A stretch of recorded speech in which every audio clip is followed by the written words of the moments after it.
Oui, il était à peu près 8h30 lorsqu'un avion particulier s'est crashé dans cette rue juste derrière moi. L'avion est complètement détruit.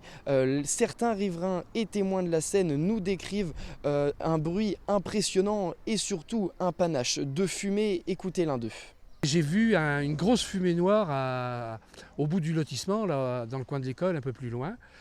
Et donc je me suis dit, tiens, c'est un feu de cheminée, une grosse fumée noire, et il y a d'autres pompiers qui sont arrivés.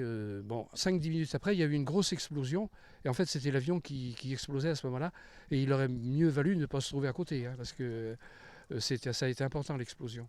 Les pompiers ont levé le dispositif peu après 12h30. Les démineurs ont pu neutraliser un système de parachute de secours qui était un élément pyrotechnique qui aurait pu exploser ou prendre feu. L'habitation sur laquelle l'avion s'est écrasé a quelques dégâts. Et heureusement pour le propriétaire, il n'était pas sur place au moment des faits. Il sera relogé dès ce soir par le maire de la commune. Concernant l'état des victimes, la procureure nous confirme le décès de 2 personnes retrouvées à l'intérieur de l'appareil sans nous indiquer leur identité. Une enquête est ouverte par le parquet pour déterminer les circonstances du crash et une cellule médico-psychologique est ouverte pour les riverains.